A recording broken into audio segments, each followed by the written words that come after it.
Now I'd like to start off by talking about the recycler robot. This here is my final recycler robot, and this is what she looked like at the end.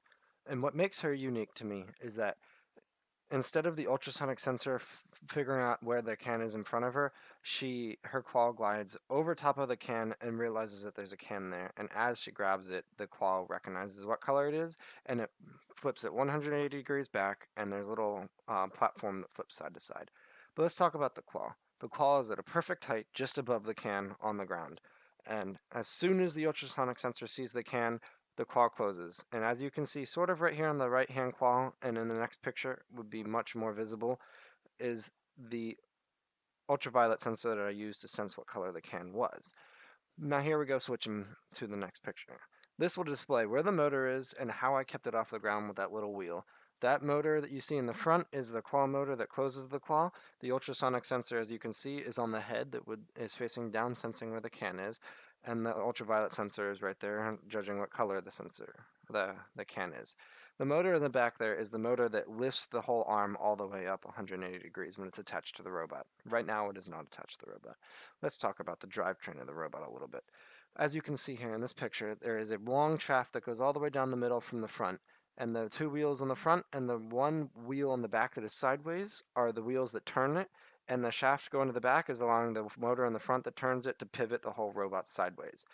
Now there is a wheel in the back that you can sort of see on the far left here in the housing with a motor attached to it directly. That is the driving motor.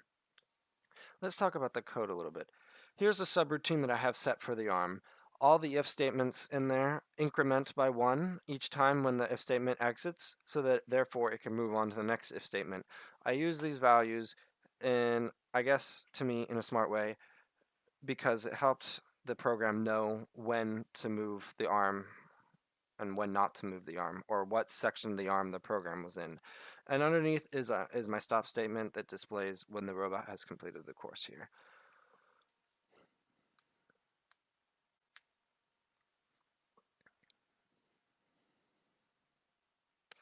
Now I'd like to talk about the main body of the code. This portion of the code is displaying when the motors need to turn and what values, what sensors on the bottom are sensing so that the motors can turn it, and when the robot is being pushed forward, and when the arm subroutine needs to be called. And this section right here is, again, it's a more zoomed in section of when the rear motor is pushing it forward, and the if statement underneath that one is the statement that when it crosses the hash marks so that it doesn't get stuck on the hash marks and it keeps going through it. And then the bottom two are about the count, how many cans it's counted, and when it needs to stop after it's counted many cans. Now here is the construction of the robot. As you can see, it looks a little funny because it is a reverse representation of me taking the robot apart. But here we're going to start with the claw. This is not how I started my robot. I actually started the robot in what I determine as 3 sections. The first section was the body, the second section was the claw, and the third section was the separation method. And as you could see, or as you will see in my final video, during the separation section, or in the claw section, I spent the most time, or the most amount of my time. And this caused me to not be able to create a collection method.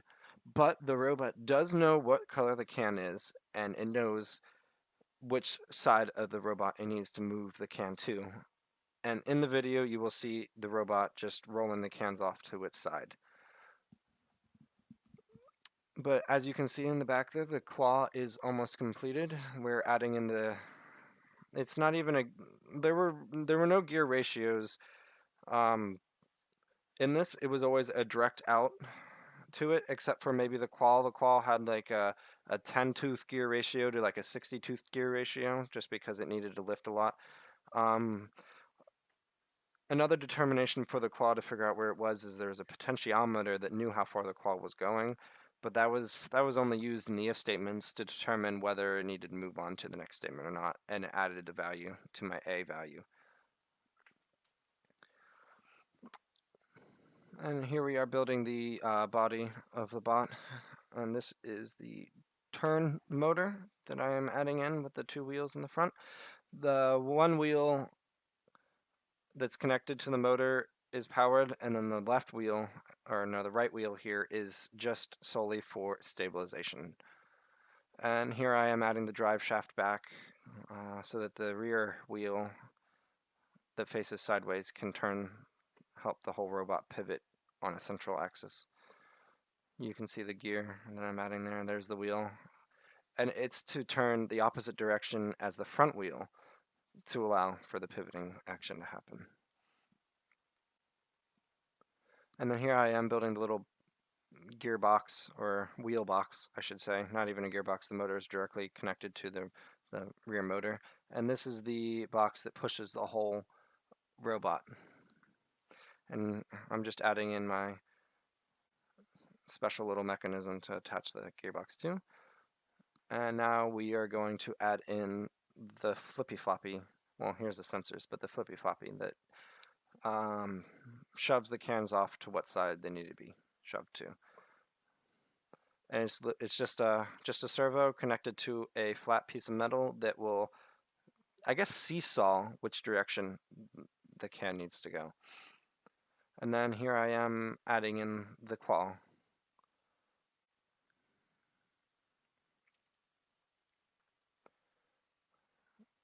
And she folds up nice and compact when you need to.